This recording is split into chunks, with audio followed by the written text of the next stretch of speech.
Assalamualaikum warahmatullahi wabarakatuh. Halo guys, kembali lagi bersama saya Bobby Eren. Kali ini kita akan membahas tentang kita akan membuktikan juga bahwa Al-Quran itu benar adanya karena Al-Quran mengatakan bahwa kitab-kitab dunia itu sudah diubah dengan tangan manusia. Jadi tentu kita juga wajib percaya kepada nabi-nabi yang itu sebelum Nabi Muhammad, yaitu Nabi Yesus atau Isa sampai ke Adam. Nah, di sini kita akan lihat bukti ya guys. Kalau memang diubah, tentu nggak semuanya, tentu ada sisanya. Nah itu ada karena akan lihat kemiripan antara ajaran Islam dan yang dilakukan oleh Salomo, gitu kan. Nah, Salomo ini adalah nama lain dari Sulaiman. Kita mengenalnya sebagai Sulaiman, Nabi Sulaiman. Tapi di sini disebut Salomo. Nah kita akan lihat apa yang dilakukan Salomo, ya. Itu sama persis dengan yang umat Islam lakukan. Nah, dan beda jauh dengan yang umat Islam lakukan. Kita akan lihat apa ya. Kita akan bacakan lengkap ya dari satu raja-raja pasal 8 sampai selesai guys. Nah, pada waktu itu Raja Salomo menyuruh para tua-tua Israel dan semua kepala suku, yakni para pemimpin puak orang Israel, berkumpul di hadapannya di Yerusalem untuk mengangkut tabut perjanjian Tuhan dari kota Daud, yaitu Sion. Maka pada hari raya di bulan Etanim, yakni bulan ketujuh, ingat ya, ini hari raya guys, di bulan Etanim, bulan ketujuh, berkumpullah di hadapan Raja Salomo semua orang Israel. Setelah semua tua-tua Israel datang, maka imam-imam mengangkat tabut itu. Mereka mengangkut tabut Tuhan dan kemah pertemuan dan segala barang kudus yang ada dalam kemah itu. Semuanya itu diangkut oleh imam-imam dan orang-orang Lewi. Tetapi Raja Salomo dan segenap umat Israel yang sudah berkumpul di hadapannya berdiri bersama-sama dengan dia di depan tabut itu dan mempersembahkan kambing domba dan dembu sapi yang tidak terhitung dan tidak dibilang banyaknya. Ini sama dengan umat Islam, yaitu raya kurban guys, di mana kita mempersembahkan kambing, sapi, ya kan, domba, apa lagi ya, intinya adalah hewan ternak ya, itu persembahkan kepada Tuhan dengan dibagikan kepada seluruh orang yang di sekitar kita gitu. Kemudian imam-imam membawa tabut perjanjian Tuhan itu ke tempatnya di ruang belakang rumah itu, di tempat Maha Kudus, tepat di bawah sayap kerub-kerub. Sebab kerub-kerub itu mengembangkan kedua sayapnya di atas tempat tabut itu, sehingga kerub-kerub itu menduduki tabut serta kayu-kayu pengusungnya dari atas. Kayu-kayu pengusung itu demikian panjangnya, sehingga ujungnya kelihatan dari tempat kudus yang di depan ruang belakang itu, tetapi tidak kelihatan dari luar. Dan disitulah tempatnya sampai hari ini. Dan tabut itu tidak ada apa-apa selain dari kedua loh batu yang diletakkan Musa ke dalamnya di Gunung Horeb, yakni loh batu bertuliskan perjanjian yang diadakan Tuhan dengan orang Israel pada waktu perjalanan mereka keluar dari tanah Mesir. Nah, jadi ini loh batu guys ya. Loh batu yang mana itu guys ya, itulah perjanjian. Jadi ini adalah Taurat guys. Taurat yang berupa 10 perintah itu yang yang merupakan bertuliskan perjanjian yang diadakan Tuhan dengan orang Israel pada waktu jalan mereka keluar dari tanah Mesir. Jadi di situ berisi perintah-perintah Tuhan ya. Ketika imam-imam keluar dari tempat kudus, datanglah awan memenuhi rumah Tuhan, sehingga imam-imam tidak tahan berdiri untuk menyelenggarakan kebaktian. Oleh karena awan itu, sebab kemuliaan Tuhan memenuhi rumah Tuhan. Nah ini ya itu kemuliaannya ya. Pada waktu itu berkatalah Salomo, Tuhan telah menaruhkan matahari di langit, tetapi ia memutuskan untuk diam dalam kekelaman. Sekarang aku telah mendirikan rumah kediaman bagimu, tempat engkau menetap selama-lamanya. Nah, ini maksudnya bukan fisik Tuhan itu guys, tapi maksudnya tempat untuk menyembahnya gitu, ya kan? Dimana kita bisa menyembahnya. Itu sama kalau sekarang tuh kayak masjid guys, rumah Tuhan ya kan. Nah, kemudian berpalinglah raja lalu memberkati seluruh jemaat Israel, sedang segedap jemaat Israel berdiri. Ia berkata, terpujilah Tuhan Allah Israel. Ingat, Allah Israel ini adalah karena mereka orang Israel. Sebenarnya Allah ini adalah Allah alam semesta. Karena Allah itu kan Tuhan segala alam gitu kan. Cuman karena mereka orang Israel, mereka mengatakan sebagai Allah Israel. yang telah menyelesaikan dengan tangannya apa yang difirmankannya dengan mulutnya kepada Daud ayahku demikian. Nah, ini kata hiasan guys ya. Jadi bukan berarti dia punya tangan guys, atau dia seperti kita bayangkan pakai tangan, karena dia menyelesaikan dengan tangannya gitu kan. Ini kan sama kayak presiden menyelesaikan masa itu dengan tangannya, maksudnya itu dia dengan kebijakannya gitu kan, maksudnya gitu. Sejak aku membawa umatku Israel keluar dari Mesir, tidak ada kota yang kupilih di antara segala suku Israel untuk mendirikan rumah di sana sebagai tempat kediaman namaku. Tetapi aku telah memilih Daud. Nah, ingat ya, tempat kediaman namaku, bukan fisik Allah itu sendiri guys. Tapi aku telah memilih Daud untuk berkuasa atas umat Israel. Nah, ingat ya, Allah itu memilih, Tuhan Allah telah memilih Daud untuk berkuasa atas umat Israel. Ingat, Israel itu umatnya Allah. Tapi Daud yang dipilihnya untuk berkuasa gitu, untuk ya ibaratnya sebagai nabi lah gitu. Sama kayak Yesus kan juga gitu ya. Yesus juga dipilih Allah untuk berkuasa atas umatnya Israel gitu. Ini Daud ini sama posisi kayak Yesus guys. Lalu raja melanjutkan, ketika Daud ayahku bermaksud mendirikan rumah untuk nama Tuhan, ingat ya, rumah itu untuk nama Tuhan, dalam artian untuk memujinya, bukan untuk tempat Tuhan tinggal di situ. Allah Israel, berfirmanlah Tuhan kepadanya, engkau bermaksud mendirikan rumah untuk namaku, dan maksudmu itu memanglah baik. Hanya bukanlah engkau yang akan mendirikan rumah itu, melainkan anak kandungmu yang akan lahir kelak, dialah yang akan mendirikan rumah itu untuk namaku. Jadi Tuhan telah menepati janji yang telah diucapkannya. Aku telah bangkit menggantikan Daud, ayahku, dan telah duduk di atas tahta kerajaan Israel, seperti yang difirmankan Tuhan. Aku telah mendirikan rumah ini untuk nama Tuhan, Allah Israel. Ya, ingat Tuhan Allah Israel ya, bukan Yesus ya guys. Dan telah menyediakan di sana tempat untuk tabut yang memuat perjanjian yang telah diadakan Tuhan dengan nenek moyang kita. Ketika mereka di tabut itu semacam tempat kayak kalau sekarang tuh kayak tempat tempat meletak Al-Quran gitu ya, sebagai bukti. Al-Quran kan perjanjian antara Tuhan dengan kita, di situ Al-Quran itu lengkap, ada hukum-hukum semuanya gitu kan, hukum-hukum tentang di dunia ini gimana kita harus hidup dengan peraturan itu gitu kan.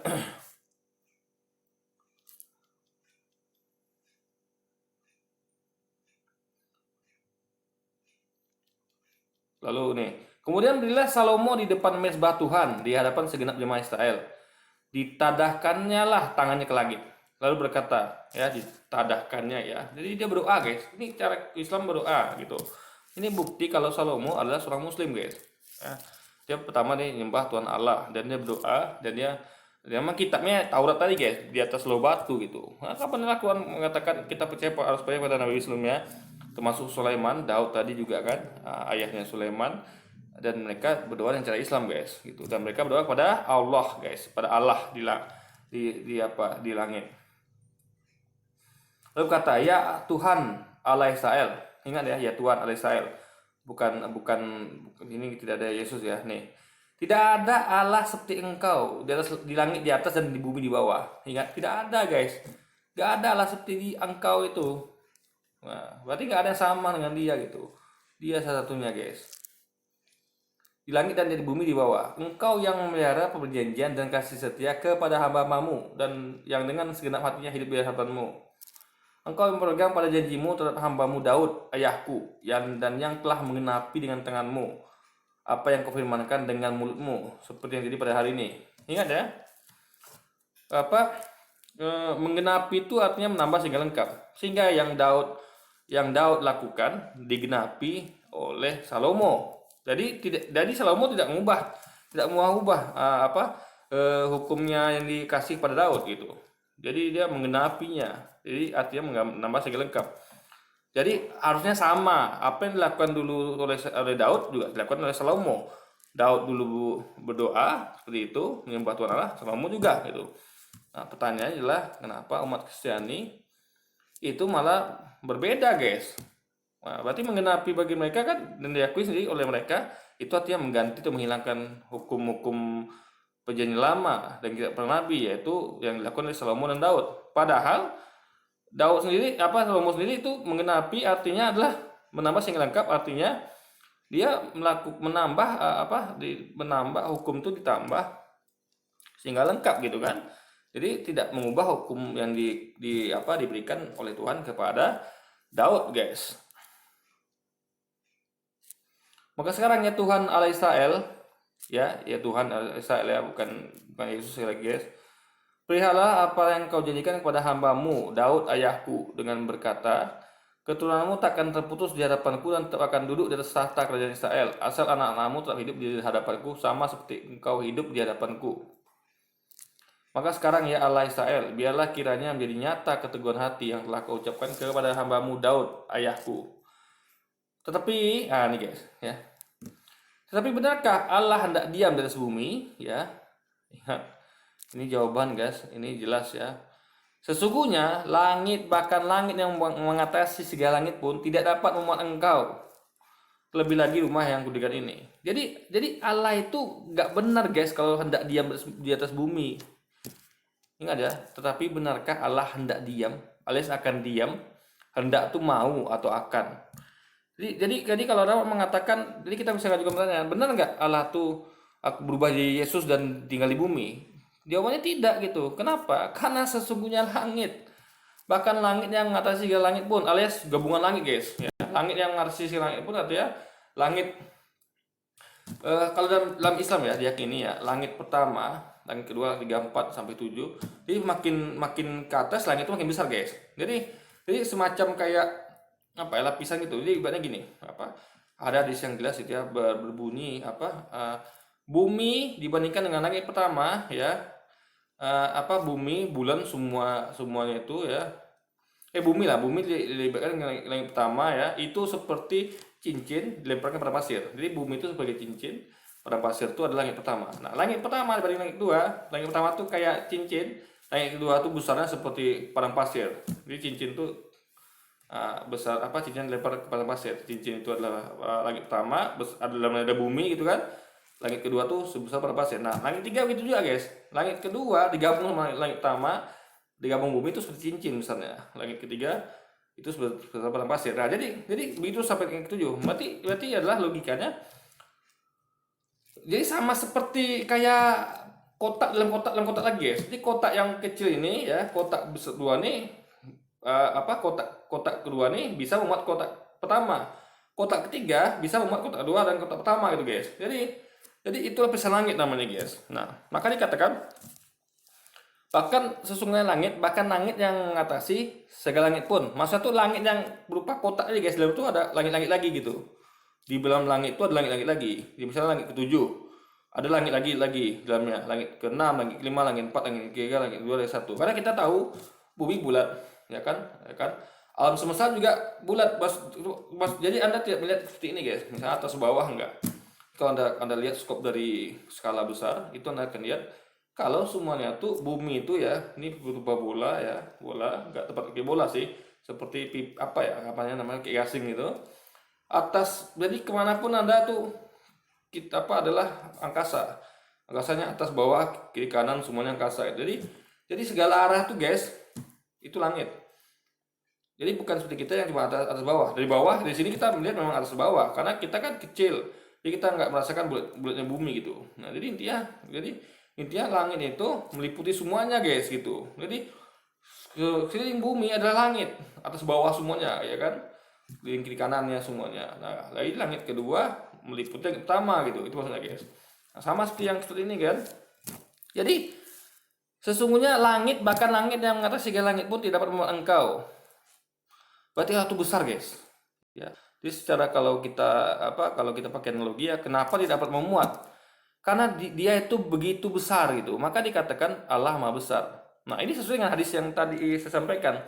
Nah, kita ngomong tentang aras Allah karena di hadis itu disebutkan arasnya Allah ya. Jadi arasnya Allah. Jadi besarnya, tadi kan udah langit 7 nih. Langit 7 adalah gabungan dari langit 6, 5, 4, 3, 2, 1 sama bumi yang kayak cincin itu lempar pada pasir. Pasir itu langit 7. Nah, lihat semuanya itu diliputi oleh air.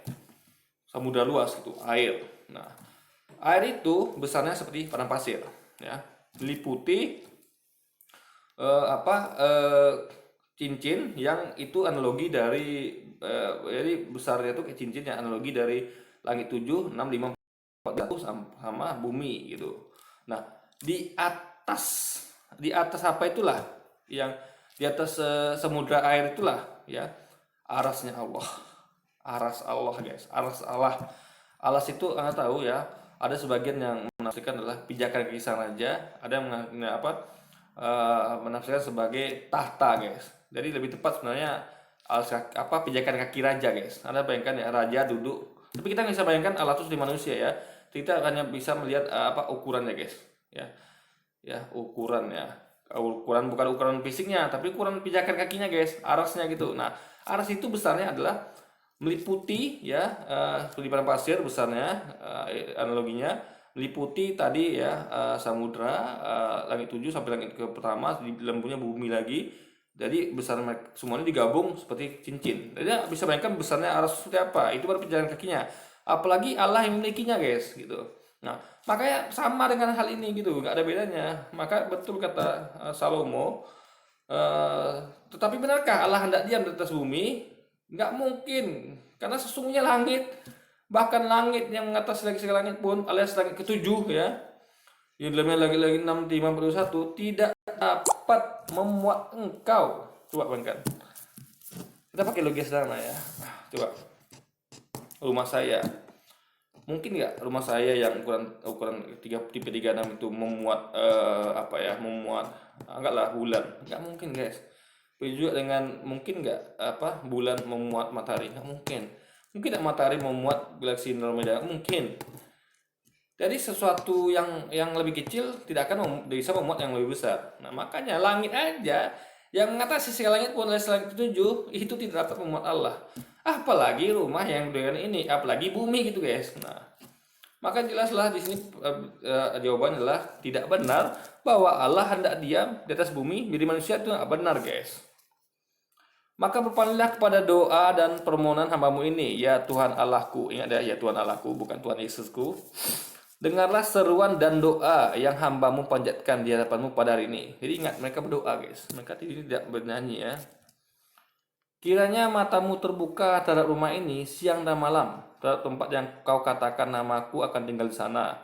Jadi yang tinggal di situ namanya guys, bukan fisiknya. Ya, dalam artian ya diingat sama umatnya gitu kan, sama manusia.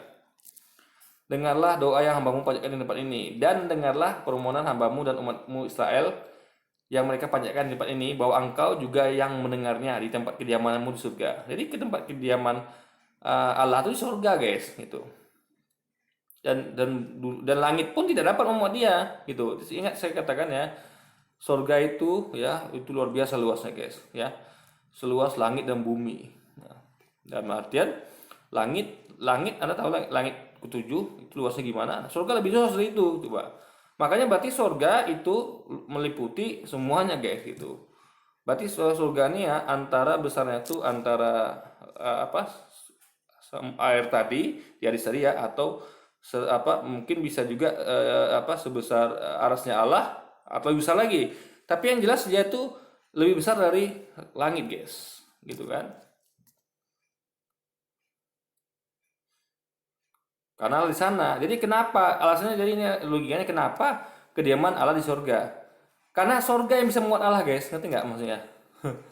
Suatu surga tuh besar gitu loh, luas, makanya bisa muat Allah surga gitu. Langit dan nggak bisa muat Allah guys. Nah, jadi sini kita bisa lihat dari ukuran ya, ini pakai logika. Saya ngomong ini pakai logika guys, mengenai ukuran. Kalau Anda paham ukuran ya, kalau langit tidak dapat memuat Allah, kalau surga mau dapat memuat Allah, karena ketika dikatakan Allah kediamannya surga, berarti artinya surga dapat memuat Allah. Berarti surga itu lebih besar dari Allah secara ukuran guys, karena Allah dapat dimuat oleh surga kan. Nah, itu logika berpikir seperti itu guys, gampang. Langit tidak dapat memuat Allah, jadi Allah lebih besar daripada langit dan surga lebih besar daripada Allah. Itu logikanya. Saya dapat dimuat oleh akuarium, tapi saya dapat dimuat oleh rumah. Berarti rumah lebih besar dari saya dan saya lebih besar daripada akuarium. Itu logika berpikir sebenarnya segitu aja, sederhana gitu kan. Nah, cuman jangan dibayangkan bentuknya gitu kan, tapi itu kira-kira seperti itu gitu. Dan ingat, itu semua Allah yang ciptakan ya. Jadi jangan heran kalau misalnya Anda temukan surga lebih besar pada Allah. Kan dia yang ciptakan gitu, suka-suka dia gitu kan. Dia punya kemampuan untuk itu.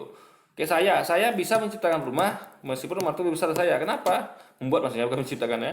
Karena saya punya kemampuan untuk itu gitu. Saya bisa menciptakan yang lebih besar dari saya dan lebih kecil dari saya. Tapi tetap saya yang berkuasa atas rumah itu. Rumah itu bisa saya rubuhkan gitu kan. Sama kayak Allah. Meskipun surga itu lebih besar dari dia, dia tetap dia berkuasa atas surga karena dia yang menciptakan surga itu, guys. Nah, jadi ngerti, paham ya? Jadi nggak benar kalau Allah berubah jadi manusia dan diam di bumi, karena dia tuh kediaman di surga dan dia tuh langit aja nggak dapat memuat dia, guys, gitu loh. Nah, ini ada lagi nih ya. Ini jelas hukumnya berlaku seperti ini, guys. Jadi ini hukumnya berlaku di zaman Daud dan Salomo menggenapinya alias menambah sehingga lengkap. Hukumnya nggak berubah, guys, ya. Sama sekali ingat ya, hukumnya nggak berubah, yaitu nih. Nah, apabila engkau mendengarnya, maka engkau akan mengampuni. Ingat, jadi Allah tuh mendengar ya, mendengar bahwa orang di gini ya, nih. Dan dengarlah permohonan hambamu dan umatmu Israel yang mereka panjatkan di tempat ini, ya. Berarti bahwa engkau juga yang mendengar ya, mendengar doa dan permohonan hambamu gitu yang dipanjatkan. Nah, maka engkau akan mengampuni. Jadi Allah itu, guys, Tuhan Allah tuh mengampuni dengan cara kita berdoa padanya, guys, ingat. Bukan dengan penebusan dosa gitu. Ya. Kalau Anda mau diampuni sama Allah, Anda berdoa seperti yang dilakukan Salomo. Dengarlah permohonan hambamu dan umatmu Israel yang mereka panjatkan di tempat ini. Bahwa engkau juga yang mendengarnya di tempat kediaman surga. Dan apabila engkau mendengarnya dari surga itu, maka engkau akan mengampuni. Jadi Allah tuh di surga, cukup di surga, guys, mendengarnya kita gitu. Jadi Allah mendengarkan kita, gak perlu dia turun ke bumi gitu, guys. Berubah di manusia. Di surga dia bisa dengar kita gitu. Karena dia maha mendengar gitu. Dia melihat kita di surga, kan ada ayat lainnya mengatakan dia melihat di surga, jadi juga mendengarkan kita. Jadi ketika saya ngomong gini, Allah di surga dengar, guys, gitu. Dia melihat saya juga gitu kan, melihat kita semua gitu. Jadi tidak benar kalau dikatakan Allah turun ke bumi untuk mendengar manusia, karena dia perlu itu, guys. Dia maha kuasa, di surga aja dia dengar gitu kan, seperti kata-kata Salomo ini. Nah, buktinya lagi ya, jika seseorang telah berdosa kepada temannya, lalu diwajibkan mengangkat sumpah dengan mengutuk dirinya, dan dia datang bersumpah ke depan mezbahmu dalam rumah ini, maka engkau pun kiranya mendengarkannya di surga dan bertindak serta mengadili hamba-hambamu. Jadi mengadili itu tetap diadili, guys, itu. Gak ada yang penebusan dosa, nggak ada. Ya. Jadi jika seseorang telah berusaha pada temannya, misal saya berusaha kepada teman saya, ya, lalu dijadikan untuk mengangkat sumpah dengan untuk dirinya, alias saya tuh menyesal gitu, guys. Saya kutuk diri saya, aduh kenapa sih melakukan itu gitu kan? Nah, ini jahat sekali gitu. Itu maksudnya mengutuk dirinya. Dia datang bersumpah di depan mezbahmu dalam rumah ini, dan artinya kalau saya datang ke rumah Allah yaitu masjid atau tempat dimanapun saya bisa berdoa gitu kan. Nah, maka maka engkau pun kiranya mendengarkannya di surga. Jadi Allah tuh mendengar surga ketika saya itu apa namanya, ya tadi itu bersumpah di ibadah itu tobat gitu di masjid atau di tempat ibadah lah, rumah ibadah atau tempat di mana, kan tempat ibadah itu banyak, guys, nggak mesti di masjid atau di mana, dimanapun kita yang suci berarti tempatnya itu bisa. Dan juga kita harus mengutuk diri kita alias kita menyesal telah melakukan dosa pada teman kita. Nah, maka engkau pun kiranya mendengarkannya di surga. Jadi Allah langsung mendengarkan di surga kan, tidak perlu turun ke bumi, dan bertindak serta mengadili hamba-hambamu. Nah, jadi langsung mengadili gitu, guys, mengadili hamba-hambanya Allah tadi, yang ini menyatakan orang yang bersalah dengan menanggungkan perbuatannya pada orang itu sendiri. Ingat, jadi mengadilinya adalah mengadili hamba-hambamu, yakni menyatakan bersalah orang yang bersalah dengan menanggungkan perbuatannya pada orang itu sendiri. Jadi perbuatan salah saya yang kepada teman saya itu, saya bertobat, itu dia menanggungkan perbuatannya kepada saya sendiri. Nah, jadi berbeda perbuatan itu saya tanggung sendiri akibat itu, guys. Nah, jadi nggak ada penebusan dosa ya. Tetapi menyatakan benar orang yang benar dengan memberikan pembahasan kepadanya yang sesuai dengan kebenarannya. Nah, orang yang benar itu akan dikasih balasan juga, guys. Saya diadili karena saya buat salah, ya, meskipun saya bertobat ya. Dan orang yang benar itu alias orang yang saya buat dosa kepadanya itu dibalas juga, tapi ya sesuai dengan kebenarannya gitu, dibalas dengan kebaikan gitu kan. Nah, apabila umatmu Israel terpukul kalah oleh musuhnya karena mereka berusaha kepadamu, ya. Jadi kalau umat Israel itu bersalah ya berdosa sehingga mereka jadinya kalah gitu kan. Jadi mereka terpurkalah oleh musuhnya itu karena mereka berdosa kepada Allah. Kemudian mereka berbalik kepada Allah, kepadamu, dan mengakui nama Allah, namamu ya. Dan mereka berdoa dan memohon kepadamu di rumah ini. Jadi cukup berdoa ya, memohon. Jadi nggak ada penebusan dosa. Maka engkau pun kiranya mendengarkannya di surga dan mengampuni dosa umatmu Israel.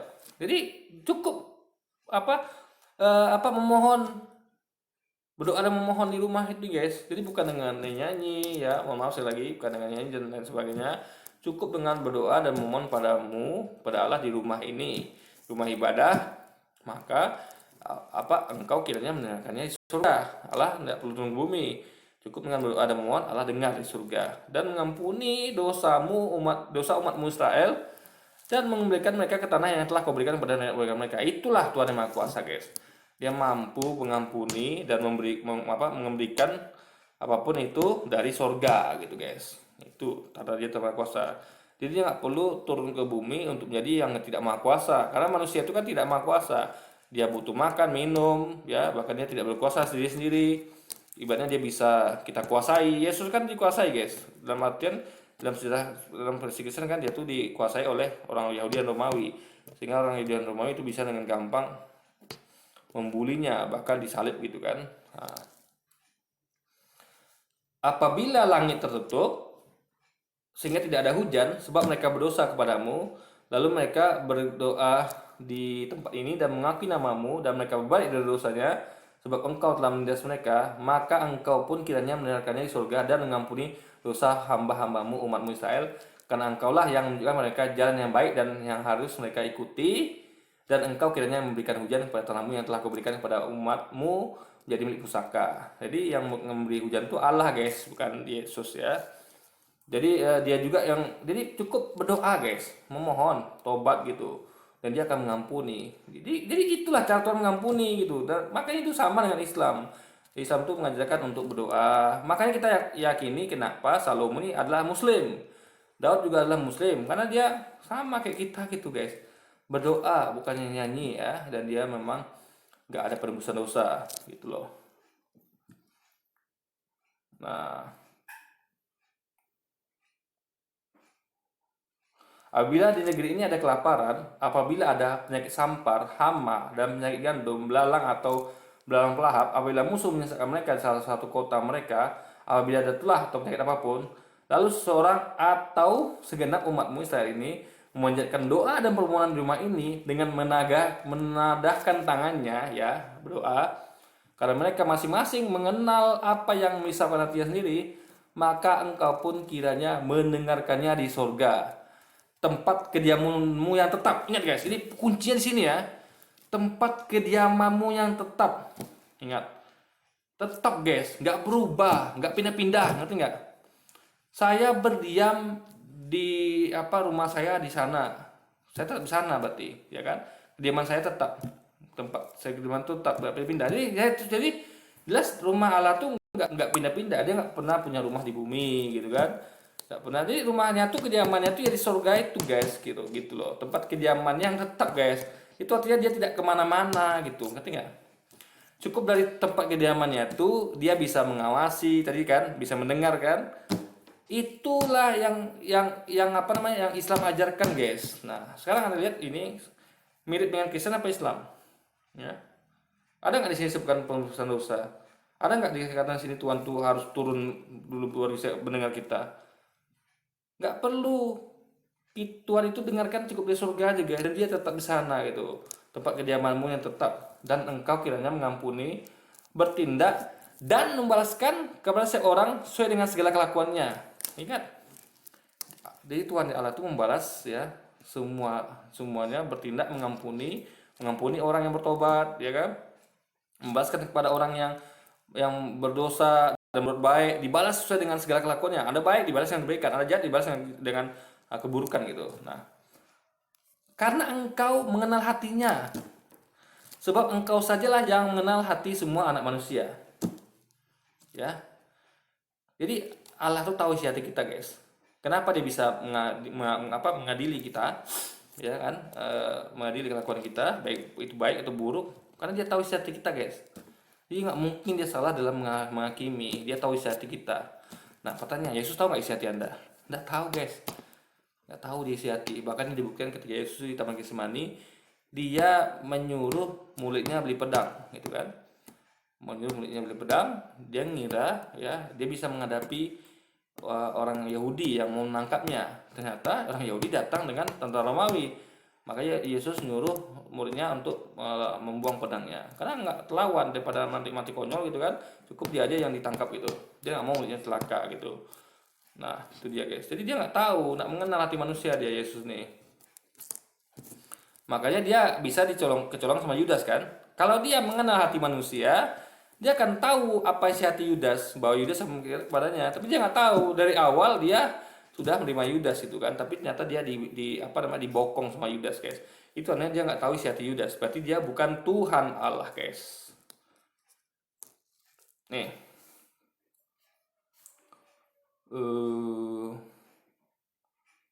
Nah, mengenal hati semua anak manusia. Yesus anak manusia apa tidak? Yesus anak manusia guys.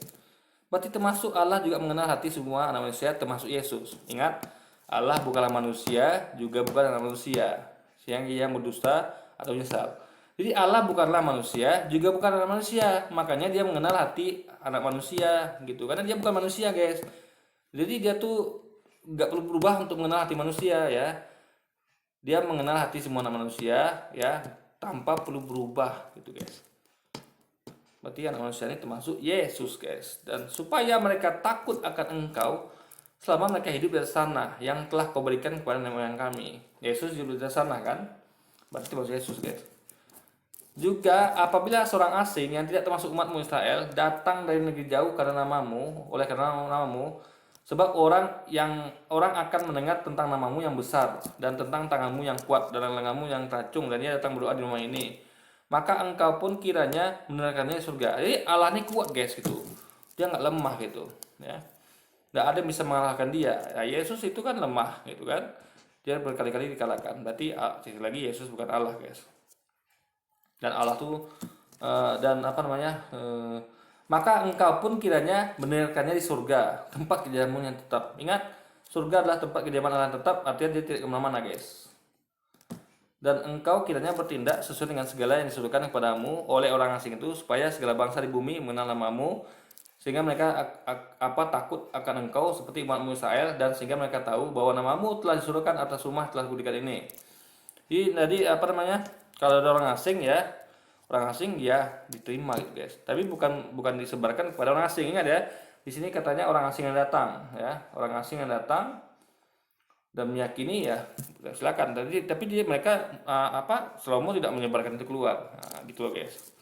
Karena ini untuk mereka. Di tempat lain juga ada utusan lain guys. Apabila umatmu keluar untuk berperang melawan musuhnya, ke arah manapun engkau menyuruh mereka, ingat ya. Jadi Tuhan juga menyuruh Israel berperang.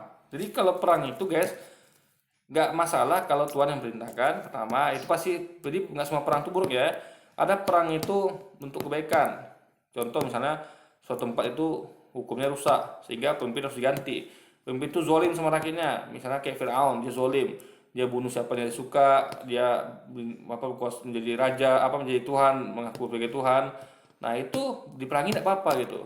Nah Tuhan pasti akan memerintahkan untuk memerangi gitu kan. Jadi kecuali kalau berperang melawan orang nggak bersalah, itu baru nggak boleh guys.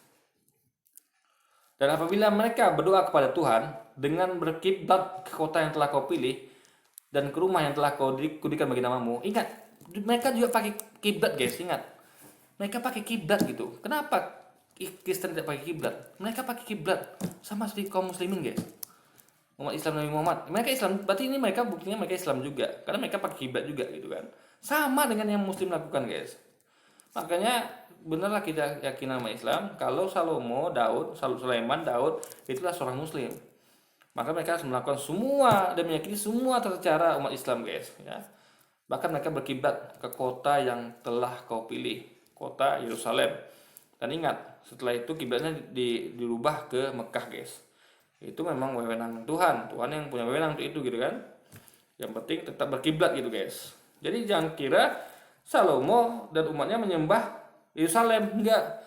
Jadi kiblat tuh itu gitu. Jadi ketika umat Islam berkiblat ke Ka'bah, itu bukan berarti kami menyembah Ka'bah Mekah. Itu logika gitu guys. Nah, karena Salomo juga berkiblat ke kota yang telah dipilih Allah, yaitu Yerusalem, dan ke rumah yang telah dikuduskan bagi namamu. Jadi rumah itu juga kiblatnya, karena rumah itu ada di Yerusalem gitu ya, makanya dua. Jadi berkiblat ke kota yang telah kau pilih, yaitu Mekah, dan ke rumah yang telah kau kuduskan bagi namamu, yaitu Ka'bah guys. Jadi itu hal yang wajar gitu. Jadi nggak ada orang menyembah Ka'bah, nggak ada orang menyembah rumah yang didirikan oleh Sulaiman, nggak ada guys. Nah, maka engkau kiranya mendengarkan di surga doa dan permohonan mereka. Ingat, dia mendengarkan di surga guys gitu. Dan permohonan mereka, doa dan permohonan mereka ya. Dan engkau kiranya memberikan keadilan kepada mereka. Ingat, memberikan keadilan, yaitu yang tadi, yang baik akan dibalas kebaikan, yang jahat akan dibalas kejahatan. Yang tobat akan diampuni. Jadi gitu guys, itu nama keadilan. Apabila mereka berdosa kepadamu, karena tidak ada manusia yang tidak berdosa. Ya betul itu, tidak ada manusia yang berdosa. Nah, dan engkau murka kepada mereka dan menyerahkan mereka kepada musuh, sehingga mereka diangkut tertawan ke negeri musuh yang jauh dan dekat. Jadi Tuhan tuh bahkan berkuasa untuk menyerahkan umat Israel kepada musuh, yaitu Mesir. Ya, sehingga mereka diangkut tertawan ke negeri musuh yang jauh atau dekat, jadi budak gitu guys. Jadi kan ketika Tuhan umat Israel itu berbuat dosa yang mana Allah murka, dia bisa membuat Mesir itu menang sehingga umat Israel jadi budak guys. Itu jadi Allah tuh berkuasa atas apapun itu. Jadi jangan katakan begini, katakan dia jahat, enggak, karena dia punya otoritas. Kenapa? Jadi dia hanya harus patuh sama dia, tak sama dia. Kayak umat Israel kan, kalau nggak patuh kan dibuat Allah, dia kalah sama Mesir sehingga diperbudak gitu kan. Nah itu dia poinnya guys.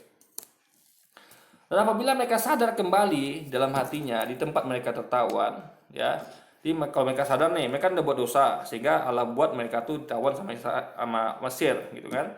Nah, dan apabila mereka sadar, tobat itu dalam hatinya di tempat mereka tertawan itu Mesir tadi, dan mereka berbalik dan memohon kepadamu di negeri orang-orang yang mengangkut mereka tertawan, yaitu di negeri Mesir, ya, mereka sadar nih, setelah mereka tahu mereka buat salah, mereka sadar kalau mereka tuh ditangkap, dijadikan budak tuh karena Allah murka pada mereka, karena mereka tidak patuh tadi gitu kan. Nah, dengan berkata kami telah berdosa, bersalah dan berpasik, apabila mereka berbalik, jadi mereka ini mengakui guys, kami telah berdosa, bersalah dan berbuat fasik. Apabila mereka berbalik kepadamu dengan segenap hatinya dan dengan segenap jiwanya di negeri musuh yang mengaku mereka tertawan. Jadi cukup dengan berbalik, tobat kepada Allah dengan segenap hati kita guys, dan segenap jiwa kita di negeri musuh yang mereka tertawan. Dan apabila mereka berdoa kepadamu, ingat, berdoa kepadamu dengan berkiblat ke negeri mereka yang telah kau berikan kepada nenek moyang mereka, ke kota yang telah kau pilih, dan ke rumah yang telah kuberikan bagi namamu. Sama kayak umat Islam kan, berdoa, jadi tobat, mengakui kesalahan, aku telah berdosa, aku telah begini, aku memang telah jahat. Lalu kita berdoa, ya, kita mengakui dengan segenap hati dan segenap jiwa, ya, tobat nasuha gitu kan. Lalu kita berdoa ke arah berkiblat, kayak kamu sendiri kan, sholat itu doa itu arah ke kiblat, itu Mekah. Kalau mereka dulu kiblatnya Yerusalem, di mesbah itu guys, mesbahnya Allah di Yerusalem, tabutnya Sulaiman itu kan. Nah, mereka berkiblat. Jadi kiblat itu guys udah dikenal sejak dulu gitu. Jadi yang dikatakan jadi kiblat itu adalah memang umat Islam pakai kiblat gitu, ya kan. Nah, coba lihat umat Islam pakai kiblat enggak? Makanya jangan umat Islam yang ngerti Alkitab ya, lalu mengatakan umat Islam menyembah Ka'bah. Padahal itu kiblat, pada juga dilakukan oleh Salomo gitu kan, oleh Sulaiman gitu guys. Makanya baca Alkitab Anda biar Anda paham itu. Mereka sini sama sekali tidak pernah nyanyi, mereka tidak ada perbuatan dosa, ya kan? Yang orang bersalah dihukum, orang yang berbuat kebaikan dibalas dengan kebaikan.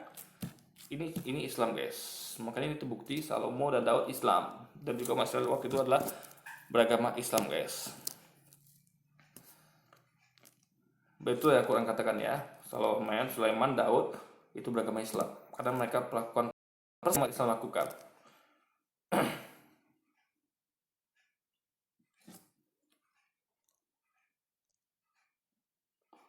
eh Maka engkau kiranya mendengarkan di surga. Sekali lagi ini ulang terus guys, biar kita paham gitu kan.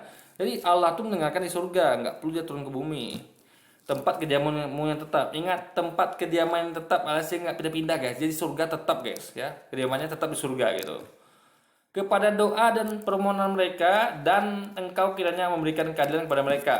Engkau kiranya mengampuni umatmu yang telah berusaha padamu. Ingat ya, mengampuni umat yang berusaha padamu, nggak perlu ditebus guys, gitu, ngerti nggak? Dia punya kuasa untuk mengampuni, gitu. Cukup dia dengarkan, dia lihat nih orang memang udah bertobat dari hatinya, karena dia bisa membaca hati kita. Benar nih orang ini bertobat, lalu orang ini berdoa minta ampun dan janji ya, Allah ampuni guys, segampang itu, nggak perlu penebusan dosa. Karena ketika penebusan dosa, dia menjadi tidak maha kuasa, nggak mungkin. Itu makanya kita katakan tidak bisa langsung menjadi manusia, itu bukan nggak mampu, nggak bisa. Untuk apa? Dia cukup di sini aja, cukup mendengarkan dari surga, melihat kita, menguasai kita, betul nggak, melihat cek hati kita, betul nggak orang bertobat gitu, diampuni kita, selesai guys. Itulah Tuhan yang sebenarnya gitu kan. Nah, itu logika sekali gitu.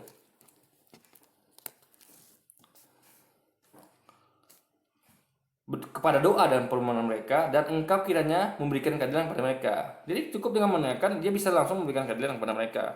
Engkau kiranya mengampuni umatmu yang telah berusaha kepadamu, mengampuni segala pelanggaran yang dilakukan mereka kepadamu, dan kiranya engkau membuat mereka menjadi kesayangan orang-orang yang mengangkut mereka tertawan, sehingga orang itu menyayangi mereka. Jadi mereka ini jadi kesayangan orang-orang Mesir guys, yang menawan mereka gitu.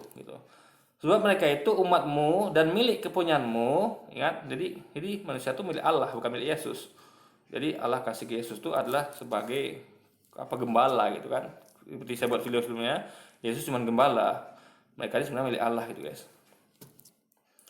Sebab mereka itu umatmu dan milik kepunyaanmu yang telah kau bawa keluar dari Mesir, dari tengah-tengah dapur peleburan besi. Hendaklah matamu terbuka terhadap permohonan hambamu dan terhadap permohonan umatmu Israel, dan hendaklah engkau menunaikan mereka seberapa kali mereka berseru padamu.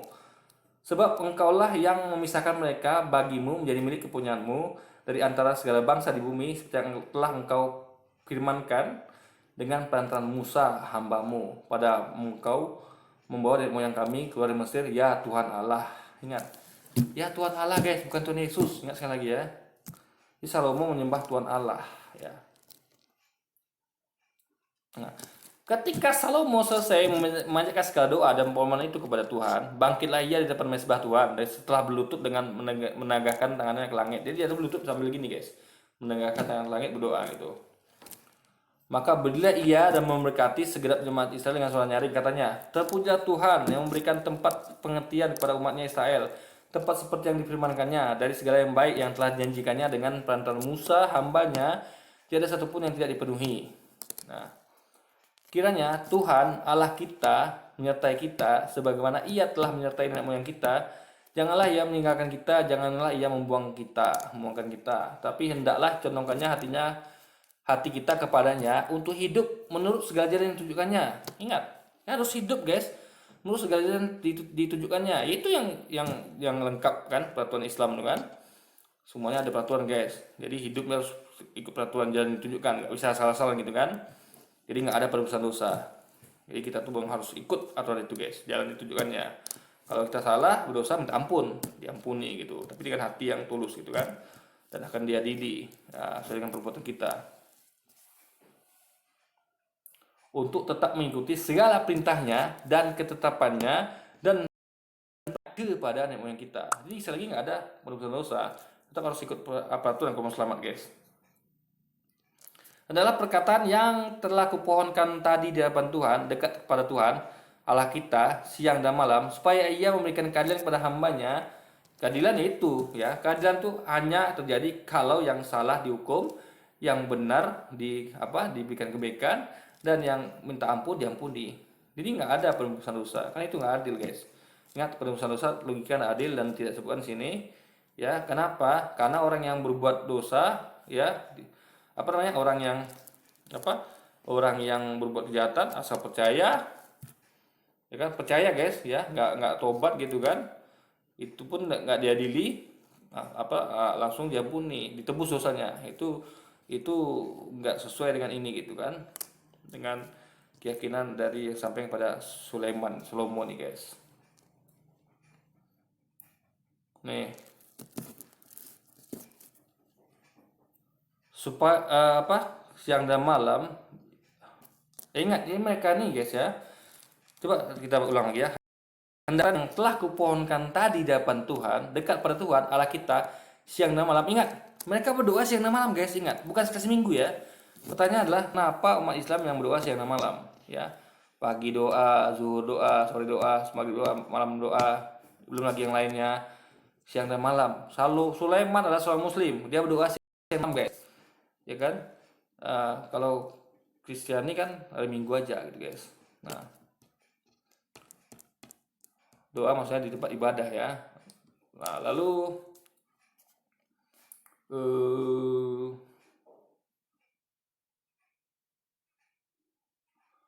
dan kepada umatnya Israel menurut yang perlu pada setiap hari, supaya memberikan keadilan kepada hambanya dan kepada umat Israel menurut yang perlu pada setiap hari, supaya segala bangsa di bumi tahu bahwa Tuhanlah Allah, tidak ada yang lain. Ingat ya, bahwa Tuhanlah Allah dan tidak ada yang lain. Makanya umat Muslim tuh menyembah Allah karena Tuhan tuh Allah, nggak ada yang lain, nggak ada Allah anak, Allah yang kudus, nggak ada. Allah yang satu, Tuhanlah Allah guys, nggak ada Tuhan Yesus, Tuhan Roh Kudus, nggak ada. Tuhanlah Allah dan tidak ada yang lain guys. Kami kaum muslimin menyembah Tuhan Allah ya, jadi bahwa Tuhanlah Allah dan tidak ada yang lain. Dan hendaklah kamu berpaut kepada Tuhan Allah kita. Ingat, Tuhan Allah kita ya. Jadi Yesus berkata gitu kan ya, ingat Israel, Tuhan Allah kita adalah saya salah Tuhan. Dia mengatakan, dia pakai kata kita juga gitu. Sama kayak Sulaiman juga memakai kata Tuhan Allah kita. Berarti baik Sulaiman maupun Musa maupun Yesus itu punya Tuhan yang sama gitu guys, yaitu Tuhan Allah kita itu guys. Karena mereka memakai kata kita gitu. Kecuali Yesus ganti kata dengan mengatakan Tuhan Allahmu atau Tuhan Allah kalian, dia pakai kata Tuhan Allah kita. Sama persis yang dikatakan oleh Musa ini guys. Dengan sepenuh hatimu dan dengan hidup menurut segala ketetapannya. Ingat, jadi kita harus berpaut kepada Tuhan Allah ya, bukan Tuhan Yesus, dengan sepenuh hati kita dan dengan hidup menurut segala ketetapannya, alias ikut aturan guys, nggak sembarangan ya. Dan dengan tetap mengikuti segala perintahnya seperti pada hari ini. Jadi sekali lagi, ikuti peraturannya ya, perintahnya ikuti. Jadi nggak ada ceritanya enak-enak gitu kan, susah langsung enggak, ikuti semua peraturan guys. Nah, itu dijabarkan semuanya ya, nggak boleh dalam 10 hukum Taurat, tidak boleh membunuh, mencuri dan segala macam guys. Jadi tidak ada penebusan dosa selagi di sini. Nah, lalu raja bersama-sama segenap Israel mempersembahkan korban sembelihan di hadapan Tuhan. Ini sama kayak hari raya Idul Adha guys. Ingat, hari Idul Adha umat muslim semuanya berkorban, mempersembahkan hewan ternak, kambing, domba, sapi kepada di hadapan Tuhan untuk dibagikan pada umat manusia guys. Ya, bahkan di komplek kita ini yang Kristen pun dapat juga gitu. Itu kan namanya adil guys. Jadi nggak hanya muslim saja gitu. Itulah namanya yang sama ini, yaitu mempersembahkan korban sembelihan di hadapan Tuhan. Nah, Kristen tidak melakukan ini. Ada pernah dengar Kristen mempersembahkan korban sembelihan di hadapan Tuhan? Nggak pernah guys. Cuma kita umat Islam yang melaksanakannya. Sadi Salomo, Daud belum melaksanakan ini, kita juga melaksanakannya. Seperti itu bukti kita semua adalah Islam. Salomo Islam, Daud Islam, Muhammad Islam guys, gitu loh. Buktinya kan sama semuanya kan. Sebagai korban keselamatannya kepada Tuhan Salomo mempersembahkan 22.000 ekor lembu sapi dan 120.000 ekor kambing domba. Demikianlah raja dan segenap Israel mentasbihkan rumah Tuhan itu. Pada itu juga raja menguduskan pertengahan pelataran di depan rumah Tuhan. Sebab disitulah ia mempersembahkan korban bakaran, korban sajian dan segala lemak korban keselamatan, sebab mesbah tembaga yang di hadapan Tuhan itu terlalu kecil untuk memuat korban bakaran dan korban sajian dan segala lemak korban keselamatan itu. Lalu Salomo mengadakan perayaan pada waktu itu juga di hadapan Tuhan Allah kita. Ingat, Tuhan Allah kita ya. Yesus juga mengatakan kata yang sama, ingat Israel, Tuhan Allah kita dari Esa Tuhan. Berarti posisi Yesus sama kayak Salomo, kayak Daud. Mereka cuma hamba alias nabinya guys. Selama 7 hari bersama-sama dengan seluruh Israel, suatu jemaat yang besar dari jalan masuk ke Hamat sampai sungai Mesir. Pada hari ke-8 disuruhnya bangsa itu pergi. Maka mereka berkat untuk raja, lalu pulang ke kemah mereka sambil bersukacita dan bergembira atas segala kebaikan yang telah dilakukan Tuhan kepada Daud hambanya dan kepada orang Israel umatnya. Nah, jadi kebaikan itu cukup Allah lakukan di tetap di surga kediaman itu guys. Jadi itulah buktinya Allah Maha Kuasa. Dia tetap di kediamannya yang tetap itu di surga. Dia mengawasi kita di bumi, mengawasi, melihat isi hati kita masing-masing. Dia tahu itu, dia kenal itu, dan dia cukup mengampuni di sana, mendengarkan, mengampuni. Jadi kita berdoa minta ampun, tobat. Kalau kita salah, ngaku salah gitu kan. Kita akan diadili. Orang salah akan diadili sesuai salahnya. Orang baik akan diberikan kebaikan sesuai dengan kebaikannya. Oke, itu bukti di sini Sulaiman dan Daud adalah seorang Muslim, ya, karena memang melakukan persis seperti yang Islam lakukan. Cuma bedanya lah waktu itu kiblatnya memang masih di Yerusalem, dan itu ada juga disebutkan dulu kiblat umat Islam seluruh umat juga bukan di Mekah, tapi Muhammad meminta supaya kiblat itu dipindahkan ke Ka'bah guys. Muhammad meminta kepada Allah dan Allah mengabulkan sehingga kiblat yang di Yerusalem itu yang ditetapkan oleh Allah kepada Sulaiman dan Daud ya ke tabuk tadi mezbah di Yerusalem Allah minta pindah ke Ka'bah dan Allah kabulkan sehingga umat Islam sekarang ya yang dulu umat Islam di zaman Sulaiman, Salomo dan Daud itu kiblatnya di Yerusalem di tabuk atau mezbah Tuhan pindah ke Mekah ya guys, di Ka'bah. Oke, jadi mungkin sekian dulu video kita kali ini guys. Sampai jumpa lagi di video-video selanjutnya dan wassalamualaikum warahmatullahi wabarakatuh guys.